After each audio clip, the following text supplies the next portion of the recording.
Exclamation, everybody, and welcome back to Cube Ramblings. For me, it is Saturday night, July the 19th. This will be going up tomorrow, as usual, on Sunday, the 20th. I hope everybody's had an awesome week. I am back. I am alive. Barely, but I am here. I am in one piece. I did complete what was necessary to complete as far as my business trip was concerned out to California. And unfortunately, it was all business and very little actual pleasure to it. But sometimes you gotta do what you gotta do, right?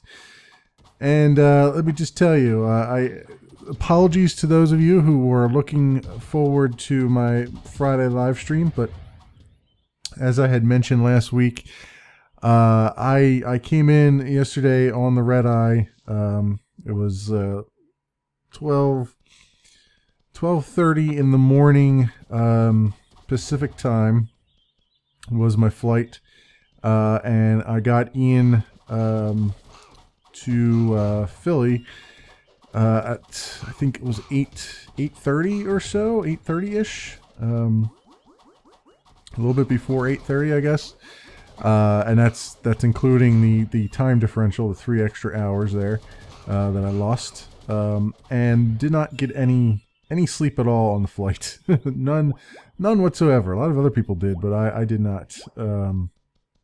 So I was yesterday. I was basically in zombie mode. As I tweeted at one point, I think I had like 20, I laid down to sleep a little bit. I got like 20 minutes of sleep, and then I'd be up for about an hour or two, and then another 20 minutes of sleep, and then an hour or two awake, and it was just, my body just doesn't know what to do. I'm just all kinds of discombobulated. And I'm still got a bit of the tiredness, but I'm doing a little bit better. I think everything is getting back to normal as far as my internal body clock is concerned, which is rather awesome. It can't happen soon enough, if you ask me. But with that said, I still have some topics to discuss. I'm not going to discuss too much more about that. I might actually talk a little bit more about my trip out there. Well, what I can talk about anyway. Maybe in a Live Craft My episode, we'll see. Mostly incidental things that happened as far as the planes and everything else. But here in Cube Ramblings, I want to try to stay a little bit on topic, and try to keep it about the games and about the YouTubes. And it just so happens I've got 2 of those right here. I'm sure by this point, I'm sure everyone has heard of these things. They're quite. This news is quite well read at this point, but it is something that I should weigh in on in various forms. Otherwise, I'm doing both myself and all of you guys a disservice by not really going into it. And unfortunately, it has my 2 biggest things that I have listed here on my notes page have to do with the Yogscast. Oh yes, these guys, they when they get controversy, they get controversy. I tell you, they are the masters at stirring up the pot when it becomes a thing to do. So I got 2 items for them. One is we'll start off with the Yogventures thing. This was a branded game that the Yogscast lent their name to about I'm thinking it's like 2 years ago at this point. It had to be, because I was still watching them at the time that they announced it, and it's been a long time since I've been watching them. So yeah, it was probably about 2 years ago when they were still just getting popular with their Minecraft series and all that stuff. And so it was a Kickstarter game. I believe it was originally supposed to raise $250,000 question mark, but ended up, just from the name alone and the popularity of the Yogscast alone, managed to raise $500,000. Now, that's not the actual amount that they got. That was, as always, Kickstarter takes a cut of it, and also a lot of people who pledge money don't necessarily follow through with said money. For those of you who don't do much on Kickstarter, Kickstarter does not actually charge your credit card until there are enough pledges for the game to reach its funding goal. So in other words, it is truly a pledge. You're basically saying, I am going to put this money down, I promise, pinky swear, and all that stuff. But then when it comes time to actually charge the credit cards and stuff, that becomes a different story. So even though you might see something succeed on Kickstarter for $500,000 or $500,000, that does not necessarily mean they got that amount of money. And that is the case with the Yogventures thing. I don't know the exact amount that they actually did get. I think it was in the realm of $400 and something thousand. But it was, suffice to say, they had several large tier donators, or pledgers, I should say, pull out after the game succeeded in its goal. So they didn't get the full $500,000. Plus, Kickstarter takes a percentage, and I don't remember what percentage it is. I want to say 10%, but I don't know if that's true or not. I believe they just, whatever percentage it is, it's significant for particularly large Kickstarters. So what the whole idea was that the Yogscast basically working with a independent developer called Winter Cool, spelled all kids cool like. They were this developer was going to basically make a branded voxel game, much in the realm of Minecraft, but with a different engine, different programming, different art style, everything of that nature. And it was going to be a you would play as members of the Yogscast, and you'd have this world you go through, quests and all that stuff. Now I remember this personally myself, because I was still, at the time that this was announced, I was still watching the Yogscast, and I saw their initial video on it, and I don't want to be one of those guys that says, "I told you so," but when I first saw that video come up, I thought to myself, this is a bad idea. This is a really bad idea, because I don't think they really understand what it takes to have a game of that nature, especially especially when you're a YouTube personality and all that stuff. That being said, I didn't know at the time that it was an indie dev and that they literally had no experience at all in this particular endeavors, making a game on their own, that kind of thing. So I couldn't have predicted that it would have failed. I just sort of, when I looked at it, I went, I don't really think that this is going to be anything interesting. I kept thinking of that, what was that 7-Up one, Cool Spot? It's like just a marketing game, basically, that sucked.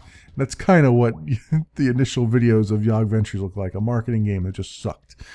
That was my opinion at the time. But what happened?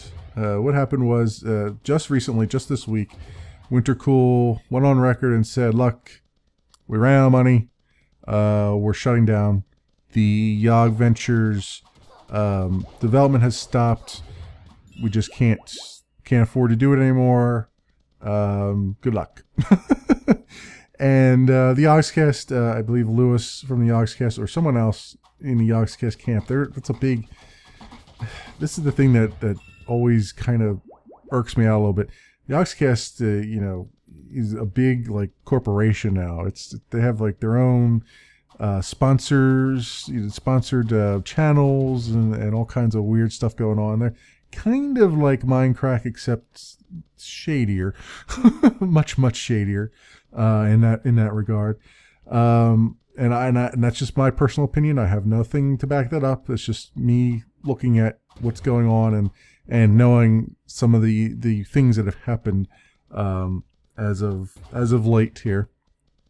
But that suffice to say,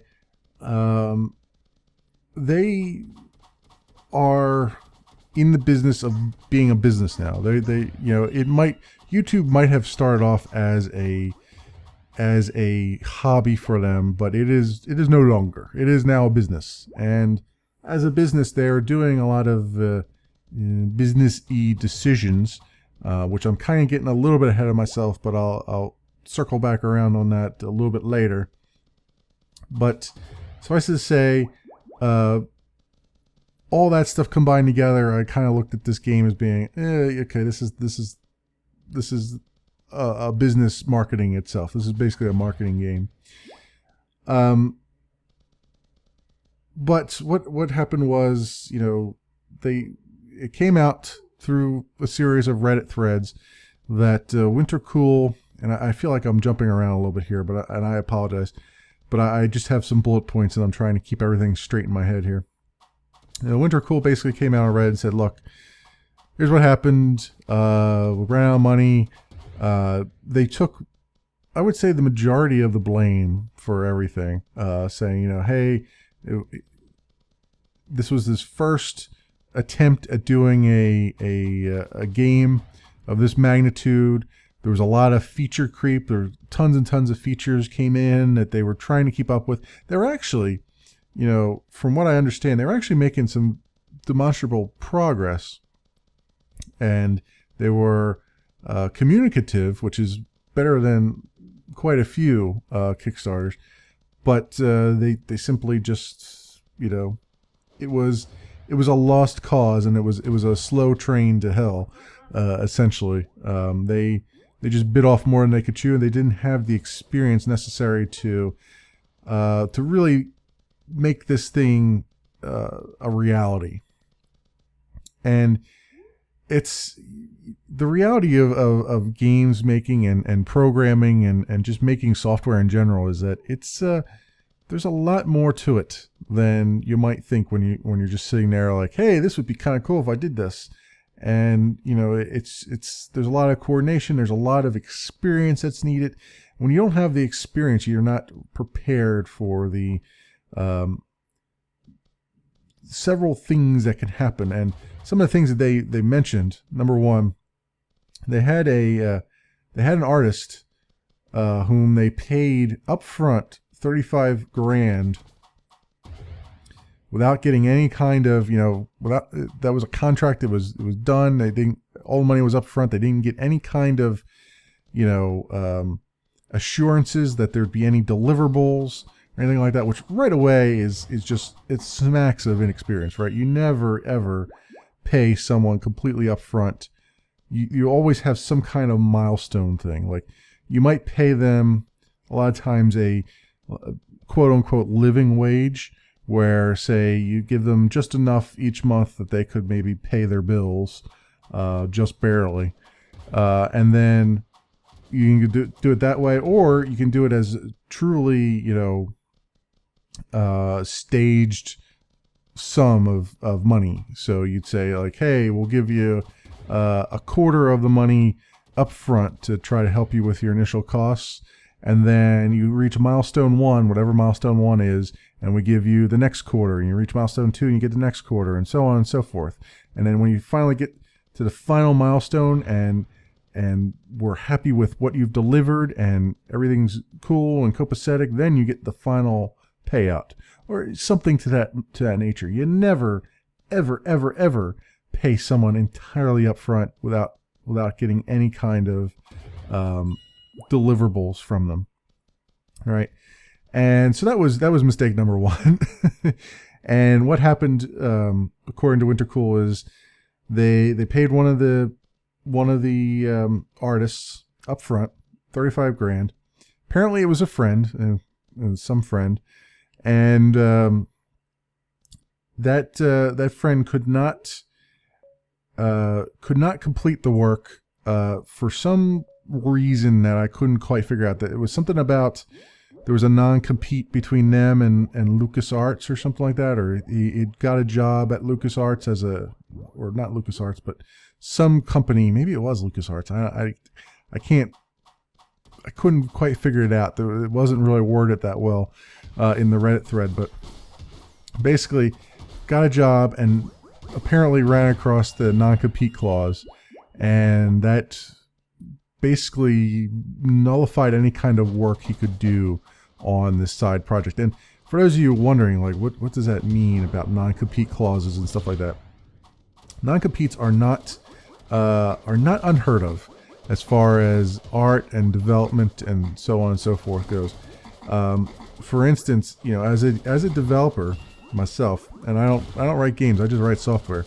But as a software developer, I often, every company I've worked for, I've had some kind of non-compete clause or some kind of clause that says, hey, everything that you, and it's not just non-compete, it's also, it goes a little bit beyond that. It's basically you promise that while you are working for this company, that everything you do, all of your energy is devoted to that company and not to anyone else. Unless you negotiate something. So a lot of times they'll give you a form up front that says something like, hey, if you write code for open source projects, please list them here so that we know ahead of time, so that we don't bite your head off when we find out that you're writing code for them. You know what I mean? And we don't try to claim it as our own work. And that's really what happens, is basically if I write code, I am to be writing code for the company. If I write code for myself, the company can claim it as their own if they wanted to, right? So if I went off and I wrote a mod for Minecraft, say, and I didn't use a pen name, which would be stupid. I use a pen name for everything because I need to protect myself. But if I did it with my own regular name and I didn't use a pen name to do it, and the company that I work for found out, they could, I don't think they would, but they could, if they wanted to, say, hey, that code is ours. And because it's ours, because you are working for us, even though you did it on your own time, your own tool set, your own computer, we own your brain. For as long as you work for us, we own every neuron in your brain. And because you dreamt it up and because you did it, we can now stake a claim to it and say that you can't give it away for free. You must charge people for it. You must do this. You must take it down. You must remove it altogether. Whatever. That companies can do that. Some of them reserve the right for that. Now, a lot of them will. Depending on the wording in the contract, a lot of them will have exceptions for things. They'll say like, hey, we won't try to claim it as our own, but we might tell you to cease your activities with it, or we might say that you must take any of that code down, or so on and so forth. And then others will be like, hey, you know what? You wrote that, we're going to patent it now, and we're going to claim it as our own, and there's not a damn thing you can do about it. You must, as an employee of ours, back us up 100%, 110%, and allow us to be evil. Essentially, some companies do that, some companies don't. The company I work for now probably would not get involved in any of that. But it's something that you don't take any chances. You do things. If I ever were to write a mod for a game or something like that, it would not be. You would not know that I wrote it.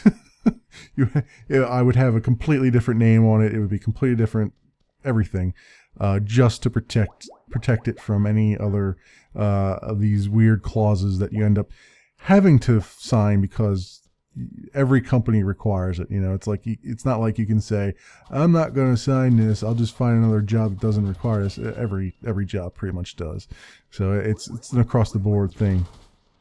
So that long-winded spiel was to say that this is entirely plausible, right? It's entirely plausible that this guy just didn't realize that he had this non-compete clause, that he couldn't be writing code for another venture, particularly another commercial venture.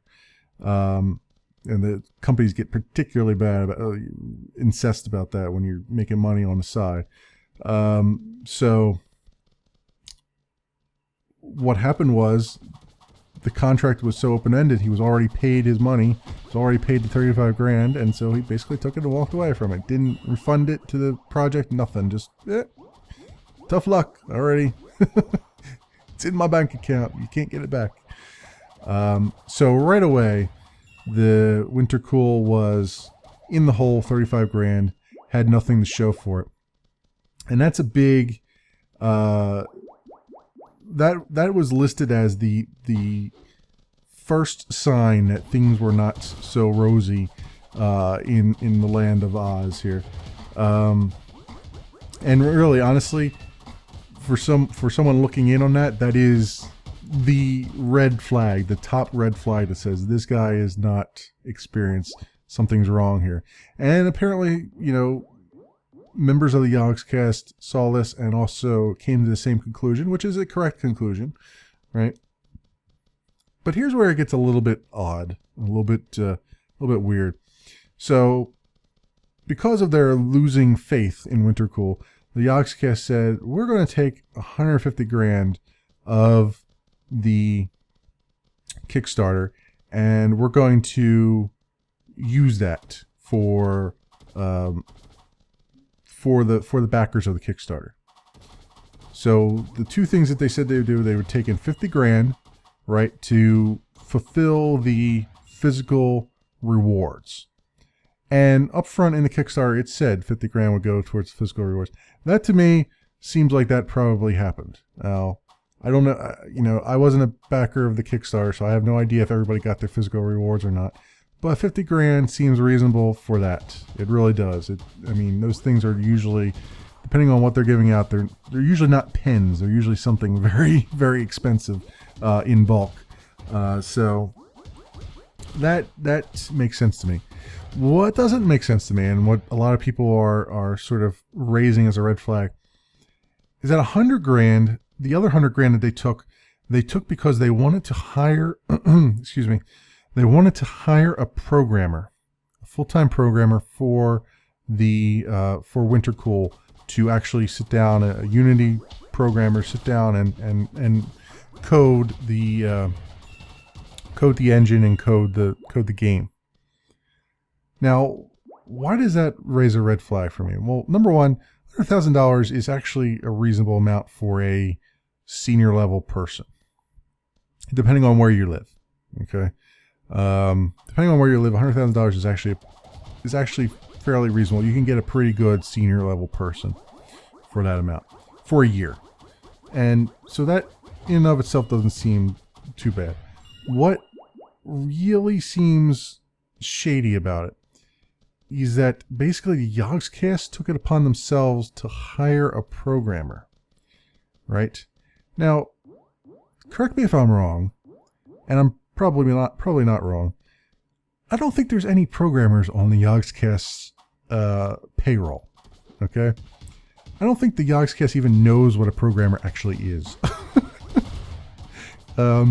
There's a reason why software development companies, when they go to hire programmers, they have other programmers interview programmers, right? They have other programmers give the yes or no to someone coming in for an interview, right? They don't have a business person or a janitor try to go out and hire programmers, because a business person and a janitor and a salesperson, they don't know what it takes to be a programmer, right? They don't know what a good programmer is. They wouldn't know what a good programmer was if one came in the door and sat down and wrote them a whole freaking financial package software. They would not know, right? because they don't have the experience. They don't have the blue water experience to draw upon to ask the appropriate question to this person. They could probably interview the person on personality. They could interview the person on quote unquote experience, although that's even an iffy thing. But they couldn't interview them on the technical side, which is the most important side, right? So the fact that two YouTube personalities and probably some business people took it upon themselves to say, we're going to take $100,000 off this Kickstarter and we're going to go hire a programmer, is just ludicrous. I mean, absolutely ludicrous. I can't help but laugh at the idiocy. I really can't. That, you know, and the mere fact that, you know, people are like, well, you know, they went to hire this programmer and this programmer never materialized. What happened to the money? Duh! The money is gone. They pocketed that crap. I can tell you right now it's pocketed, because there's no way that they can hire a programmer for that. I mean, they can hire a programmer for that amount of money, but there's no way that they can actually hire a decent programmer. If they had tried to hire a programmer, you would have seen somebody materialize on the doorstep there, and it probably would have been someone who sucked horribly at programming, or was some kind of friend of a friend of a friend who still sucked horribly at programming and never wrote a game or something like that. So the arrogance that someone thinks that they could just go and, oh, we know enough that we can go hire a programmer. We're going to take this burden off of you, Wintercool, and we're going to, you know, you know a little bit of programming. You don't know a whole lot, but you know a little bit. We're going to take this burden off of you, and we're going to go, you know, and try to find somebody. Are you freaking kidding me? Really? Really? And Wintercool themselves, Wintercool ended up, you know, as a one-man team, actually ended up developing pretty much all the code, right? It wasn't a very good, you know, wasn't a very experienced developer either, but ended up doing it, you know, and that in of itself is nothing short of miraculous. But also, given the case that he knew enough to at least write what was there, I would have never taken that authority away from him. I would have said, you know what? We'll take this 50 grand. We'll take that burden off of you, of the Kickstarter, of you know, fulfilling the physical rewards. This other 100 grand, you need to promise us that you're going to use it to get yourself a programmer. We want a programmer in here by X date. We want to, maybe not by X date, but we want to see that you have interviewed X number of people by X date or something like that. I mean, that's kind of unreasonable too, because you don't know how many people you're going to get as far as interviews go, but you need some kind of measurement to say, yes, they're interviewing, they're actively trying to get somebody in, right? The idea that you're just going to take that away, you're going to take, you as a business person, or you as a YouTube personality are going to take it upon yourself to go hire a programmer that is experienced for that amount of money is just, it's ludicrous. How would you know that you got an experienced programmer? You wouldn't. You don't have the knowledge to know whether you've got an experienced programmer or not. What are you going to do? I mean, you're going to ask them, oh, what have you worked on? Oh, well, I've worked on, you know, a few things here and there, and I've worked for this company and I worked for that company. You're going to do it on name brand of company only? That doesn't work. I don't care how many programmers you hire from EA or Ubisoft or LucasArts. If you can't interview that person and find out that, hey, yes, they actually did something while they were there, they weren't just some not beta tester, some sort of QA tester or DevOps. I mean, for crying out loud, for all you know, you got a DevOps guy and not a programmer, right? DevOps, for those of you wondering, are mostly guys that just sit there in Linux on the servers, just managing the servers and trying to do whatever is possible to support the development team when they're deploying code to the server. They might know how to program, but they're probably not experience enough in the actual engine programming to actually program that stuff. You know, they might know a little bit, but not as much experience as someone who's actually worked on the engine of the systems would know, or someone who's worked on the actual programming in an actual production system and not the back end, how do I deploy this to multiplayer servers guy, right? So it's just,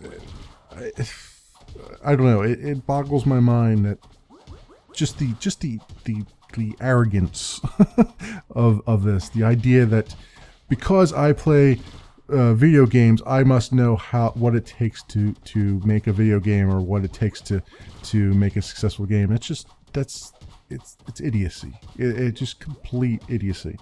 I mean, I don't know. I guess that's why I don't. You know, when I look at games and I quote unquote review games, I don't really review games, but you know, you get the idea. When I play games, particularly the early alphas and the early betas and stuff, I play them with an eye towards the developer, not towards the consumer. Because to have an eye towards the consumer means that I have deemed that I know what is right for a game. Like, I know what this game needs to be good. And the reality of the situation is, I have no clue. I have no clue whatsoever. I can, however, sit down in the game and say, this is what I find fun, this is what I don't find fun. I see what you're doing here, but I think this is probably better. And really direct my comments at the dev rather than at the end consumer. Because, you know, the end consumer is finicky and finical, and there's no way that I would know what would make a good game for them. You know, but I can talk sort of to a dev and go like, hey, I see what you're doing here, but maybe you want to try something else. Yeah, I'm just saying. I'm just one voice. Or, hey, you're doing really good. You put a lot of work into this. You know, I'm just finding a few bugs here and there that you need to tweak, you know. Oh, but so that said, the whole Yogventures thing, big failure. No refunds. Because all the money has been spent, which makes sense to me. It's been, I think, in development for like 2 years now. So yeah, it's probably all gone. There's no reason for me to doubt that. As a mea culpa, the Yogscast announced that all the backers will be getting alpha keys, I believe it was alpha keys, to a game called Tug, which I've never heard of, but apparently it's very similar to what was being developed for Yogventures. I'll let the internet decide if that's actually the case or not. So they're giving out codes that, and also the existing code for Yogventures has been given to the developers of Tug. Nerd Kingdom is the developers of Tug. Presumably, that is to, you know, maybe their next venture will be resurrecting that code base and making the Yogventures thing a reality. I can't think of any other reason to give them code, unless they're going to integrate that with Tug. I don't know. I don't see why they would. I mean, if they've got an engine that's already working, then there's really no code there that's worth taking. But that seems to be the state of it. Lots of unhappy people, rightfully so. Lots of calls for, well, this is what happens when you kickstart things. This is what happens when you buy into early access games, which is kind of true and kind of not true. It's always buyer beware. I feel like, and this to me seems to be the state that we're coming to when it comes to Kickstarters and whatnot, and early access, is that the problem with Kickstarters, the problem with early access is that you get people involved that are not knowledgeable enough about how the sausage is made, or they don't want to be knowledgeable about how the sausage is made. And it's okay to not care about how things are made. It's okay to, just say, hey, look, I just drive the car. I don't know how it works. I let my mechanic do it. It's not okay when you start to, when you're the type of person who believes that you now own a portion of the developer's soul that you just gave money to. And I see that a lot. This is the big problem. You see that with Cube World here. You see it with, you're seeing a lot of it in Starbound now, which really sucks for Starbound devs because they've been very, very open about everything that they've been doing. And they get nothing but crap for it. You see that with a lot of these indie game devs, and it's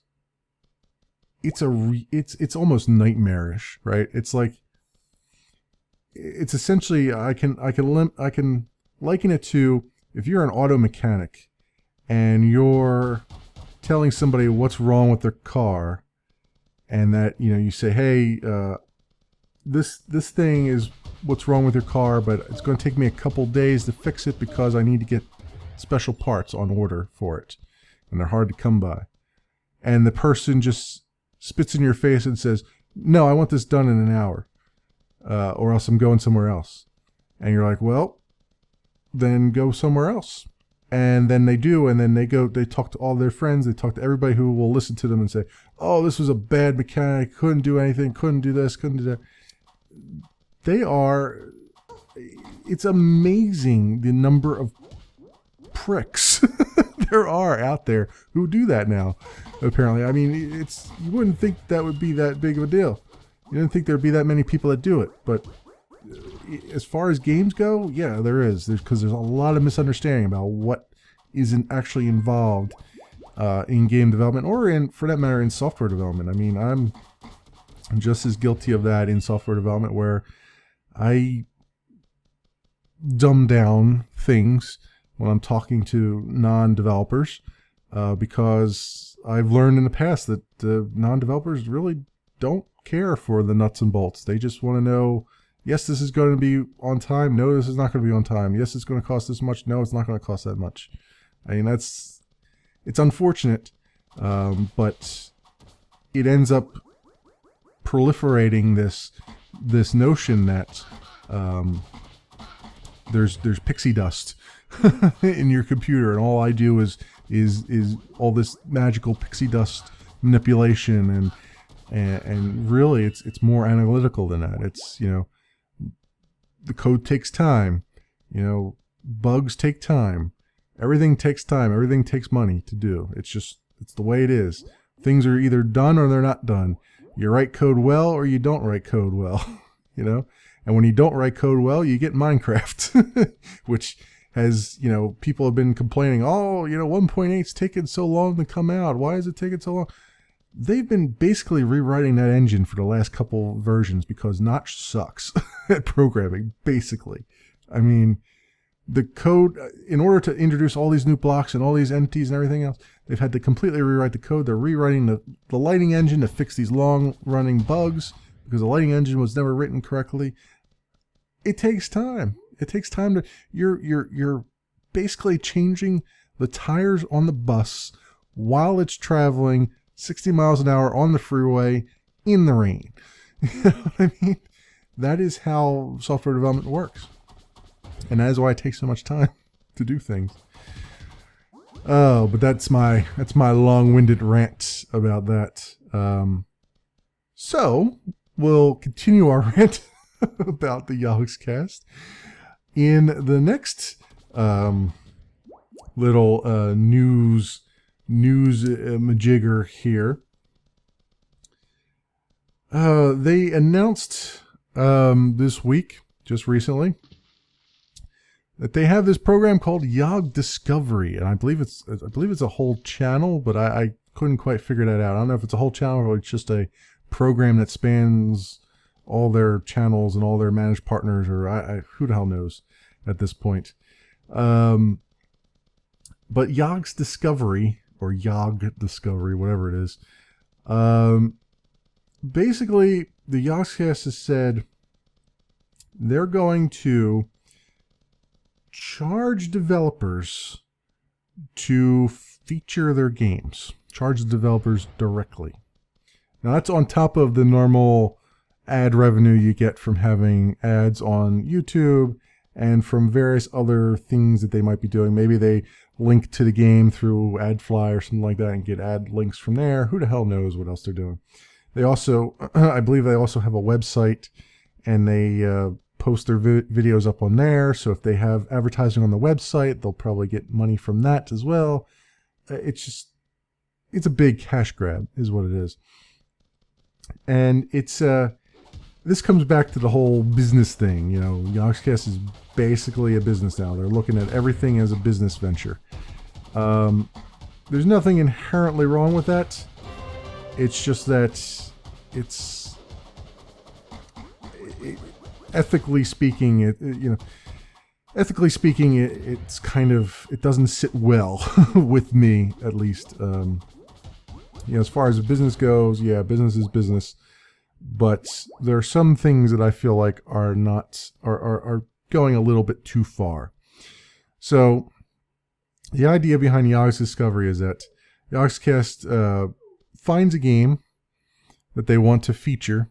Maybe it's an early access game, a beta game, whatever. Maybe it was just newly released. Who the hell knows? And they approach the developer directly and say, hey, we'd like to feature your game in our Yogdiscovery thing. We have all these, millions of subscribers, and we can be your PR head, as long as for the first couple weeks that your game is available, we get a percentage of all of your sales. Let me just take a moment to wash off some of the scum. And then we'll continue here. So, what does that really mean? Basically, for those of you unaware, YouTube, the traditional money making on YouTube is through ads, pre-roll, post-roll ads, usually 30 seconds or more. And then you get a CPM for it, which I think for YouTube is like $2. It's something really freaking cheap. Because Google takes most of that cut. So CPM, by the way, is cost per 1,000. So for every 1,000 impressions that video gets, or 1,000 click-throughs, it depends on how they do it, the YouTuber gets paid $2 for that. Which is why it doesn't make sense for a small timer like myself to even bother with it, because making a penny if you don't have 1,000 views on something, or even less than that. So that's the traditional thing that we're all kind of used to. It is what it is. People put ad blocker on because they're dicks. They don't want people to get paid for stuff. They think that they're the center of the universe and nobody should get paid for anything. But that is the way things roll, and the ad revenue from YouTube has been, from what I understand, and I don't know for a fact, but from what I understand, it's been drying up in recent times. They're not getting paid quite what they used to get paid. Even the networks like Polaris and stuff are not putting out CPMs like they used to. So a lot of YouTubers, even partnered up YouTubers, are looking for alternative means to actually put food on the table. And a lot of those alternative means, some of them are less shady than others. So, you've got the Patreon, which seems like the best of all worlds. You've got the tip jar now that YouTube is starting to introduce, which is in the same vein as the Patreon stuff. And then, even more traditional things like t-shirts and mugs and all that stuff. You got Spreadshirt and all those other sites like that can, YouTuber can make a little bit of cash off of, but not a lot. You've got, affiliate links and affiliate codes. You'll see YouTubers that say something like, hey, go buy this feature, or go buy this service and use this code when you're doing it. Type in this code, and you'll get 10% off, and then I get a percentage of that revenue or whatever, or the YouTuber themselves gets a percentage of that revenue. Those are the more traditional things. The idea that you're going to be the PR wing of an indie dev, it's not, it doesn't sit well with me when it comes to traditional LPing. Now, if your channel was just that, if you were just a PR channel and you didn't do actual Let's Plays or anything like that, you just did advertisements and you noted them as such, very, very, very well noted them. I mean, basically out and out said it in your video that there's an advertisement, or you had text right in the video there. That's a different beast. That is, to me, is not as scummy-ish. It still has a little bit of pond scum on it, but not quite as bad, because people go to your channel with that expectation, right? And you're very, very upfront about it. The problem is that a lot of Let's Players are not very upfront about it. And a lot of companies have been called out recently in the last couple of years for basically telling YouTubers that they can't tell people about it, which is not true. That's kind of illegal. It's been proven to be a little bit illegal. You know, EA and others have engaged in these practices where they basically tell people, just don't tell anybody that you're advertising for us. Just make sure you only say good things and you only show it in this light. Don't show any bugs. Don't do any of this or any other thing. And that's gotten a lot of people into the sellout mode, and those people truly are sellouts at that point. But there's a level of transparency that is needed when you're doing stuff on YouTube. It's just, especially when you do Let's Plays, right? Because people need to know, even if you're doing reviews, or you're just a review channel, or you're doing Let's Plays, people need to know these things. You are, even though you're not a journalist, as far as people watching your video are, you pretty much are as close to being a journalist as anything else that they know, right? You may not be trained as one, but as far as they're concerned, you're actively, if you're reviewing something, you're actively performing some measure of duties as a journalist. And you know, whether you call it a review, or whether you call it a first impression, or whether you call it whatever, that is what it is. I mean, even a blind Let's Play like I do, and I don't do traditional Let's Plays, but a blind Let's Play like what I do could be considered journalistic, because essentially I am showing an entire game. I'm talking about the game. I'm saying what I like, what I don't like. Then at the very end, when the credits are rolling, I'm recapping everything that I liked and everything I didn't like about the game. So it is indistinguishable in some cases from a long-form review of a game. So you really have to be careful. Very, very, very careful about that stuff. And the idea that this is essentially what gives me pause about this whole Yogdiscovery thing, is that, number one, it's double dipping, right? I mean, you're saying basically, I'm going to take all the ad revenue for this, and I'm going to take a portion of your actual revenue from the dev, who, by the way, you're also taking all their art assets and all of their hard work, right? I mean, the dev, out of the kindness of their heart, is saying to YouTubers, yes, you may, even though this is all my work and this is all my doing and this is my copyright, you may go out and show videos of this game. They could pull a AAA title and pull a page out of the book of a AAA title and say, no, copyright strike to everybody, everywhere. But they're not. Then to take that goodwill and then go, by the way, we've got several million people, we get several million views on each video, we're going to sell that to you. We're going to be your PR for a little while. And we want a cut of that. We want a cut of that pie. We're also taking a cut of everything else. And we're also taking all of your assets and using them. So yeah, we're basically all about ourselves. We don't really care how well your game does. We want money because we're doing stuff that we like to do.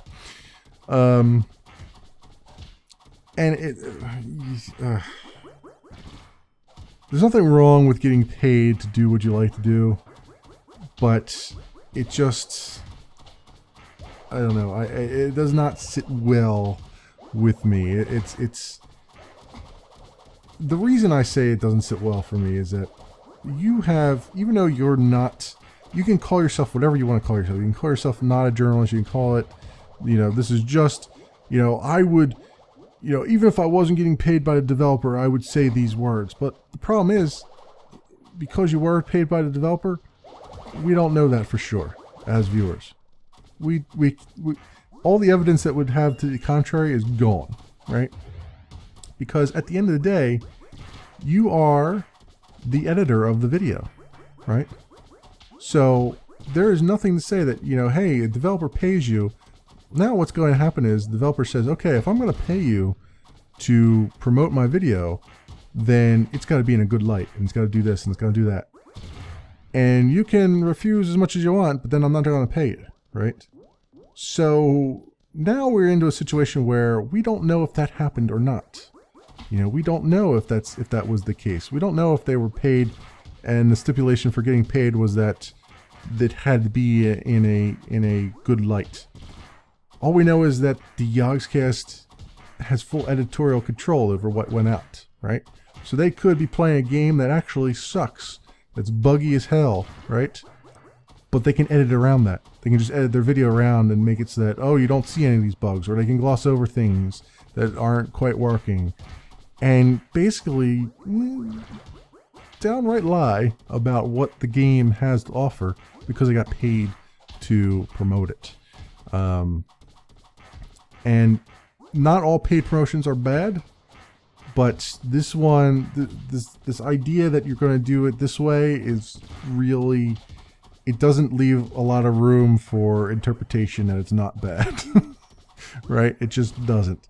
I mean, YouTubers get paid all the time to go out to conventions and all that stuff, and as long as they are fully, transparent about that, people then watching that video can make good decisions based on it.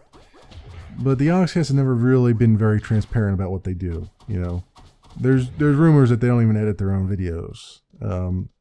It's just, there's not a whole lot of truthfulness that's going on there that you can really tell what's happening. And really, they've even been called out in some of these articles that I'll link you to, where a lot of their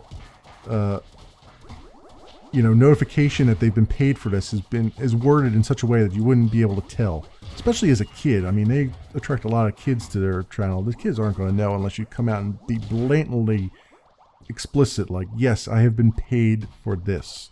This is a paid advertisement, basically. This is no longer a Let's Play, it's a paid advertisement. And that's a rough thing to be doing. So I just want to say, just for my own benefit, I have not been paid by any developers. I have no plans to be paid by any developers. I have no plans to even monetize any of my videos through ad revenue. I might sometime in the future. If I ever do, I will be completely transparent about it. I will put notifications not only in the description, but in the video itself. I will talk about it. I will actually say the words, this is a paid promotion, and this is what happened. I will be as transparent as possible. But as it stands today, I have not been paid for anything. This has just been a hobby. And in fact, I have gone out of my way to not get review codes for things. I actually pay for the games that I put on this channel whenever possible, unless they're free games. So that is my whole spiel there about the Yogcast thing. This is it's been the whole episode, but it is an important thing to get out there and an important thing to talk about. So, that being said, we'll continue plunging our way through this desert next week. Thanks for watching, everybody, and I will see you next Sunday.